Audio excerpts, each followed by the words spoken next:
John Niles is on the line with us. John is a member of the American Veterans for Peace. The website, of course, veteransforpeace.org. And John, in Boston, in fact. And John, welcome to the program. Well, thank you for talking to us, Tom. Oh. I enjoy your program immensely. Thank you. It's an honor to have you on. John, tell us what happened yesterday. You were there. Well, we happened were to you? having. I belong to the Boston chapter, which is named for the Marine Major General Smedley Butler. War is a racket. Of War is a racket. Who refused to lead a coup against Franklin Roosevelt when the banksters asked him to. Absolutely, you've got it down, and I totally recommend a new biography on him. It's just called Devil Dog. And the subtitle is The Amazing Story, True Story of the Man Who Saved America, which alludes to the attempted coup d'etat. That's how he saved America. Yeah. And we scared him off, or at least he scared him off till 1963. Yeah. Anyway. Yeah. So what happened to you last night? Excuse me? We were having a normal meeting, monthly meeting, and we got a text. We had some people from Occupy Boston at the meeting, and they got a text that the cops were about to move on the display, on the Occupy Boston. So we immediately adjourned our meeting and jumped on the T and headed down to Dewey We being Square. the Veterans for Peace group? Yes. Okay. Go ahead. And when we arrived, there was nothing much going. The crowd had grown too much to be contained by Dewey Square, and we're on the next adjacent piece of property on the Rose Kennedy Greenway. And we had our flags, and we got a tremendous reception by the people, and not much was happening, and they were regular uniformed Boston police, all over the place, and they were engaging with some of the people. The people were talking to them. And we were kind of thinking nothing was going to happen until we saw a gathering of the black-shirted, jack-booted RoboCop types that were lining up on one end of the property. Yeah, we call them the Mutant Ninja Turtles. Whatever. I mean, but the thing is that we, Veterans for Peace, all linked arms, probably more than symbolic, Tom, because some of us, especially the Vietnam guys, are getting a little long on the tooth, but we, at least symbolically, we're going to form a line of resistance against the Gestapo, on behalf of the regular people. Yeah.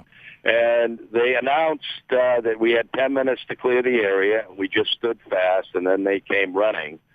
The gentleman next to me was Pat Scanlon, who is a dear friend and coordinator of the group and also a Vietnam veteran. And next to him was a young, beautiful young Iraq vet lady, Rachel O'Neill, and they were perhaps the most vociferous in the chants. We were repeating the oath that we took to uphold and support the Constitution of the U.S. against all enemies, foreign and domestic. Right. And, we have a permit. It's called the Constitution. And both Pat and Rachel were sort of leading the chants, and they zeroed right in on them, and they grabbed young Rachel and really manhandled her. And then Pat, my friend, went sort of to reach for her, and they grabbed him and hustled him away. And then two of them grabbed me. And one by the arm and one one by the Veterans of Peace sweatshirt that I was wearing, and just the looks in their eyes, they really seemed to enjoy the work. And so I pulled away from them, and at that point, I got hit from behind, and I found out later that was a cop that had gotten around and back, and then one of them hit me across the shin below the knee with a baton, and another one hit me in the mouth with like an elbow check, knocked out a filling and knocked me to the ground, and then the whole wave of cops swept over me, and I guess they were intent on other people, and I didn't seem to be much of a threat on the ground, so I found a way to crawl away and basically escape to nurse my wounds.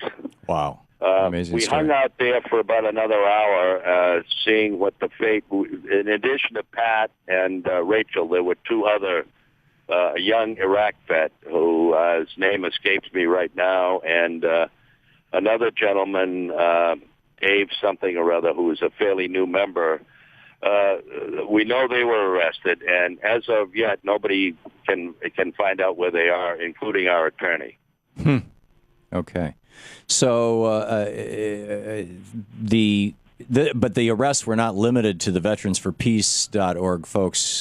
John Niles, you and your compatriots who showed up, the arrests were, there were also people there from the other Occupy Boston yes, that's correct. I guess would say, according to the local mainstream media, who can be taken with 100-pound grain of salt over their heads, sure, approximately 100 were arrested. Right. And we were only probably 5% of it. Okay.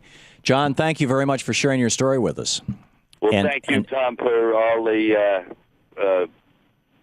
fighting the good fight, my friend. Okay, you got it. We're going to continue it, and please give my very best regards to everybody at Veterans for Peace there in Boston and Occupy Boston and everybody else. Tell them I said hi, okay? We have just begun to fight, Tom. Oh, I absolutely agree with you, John. This is the beginning, not the end. Thank you very much. Good talking with you. Thank you, Tom. Appreciate it.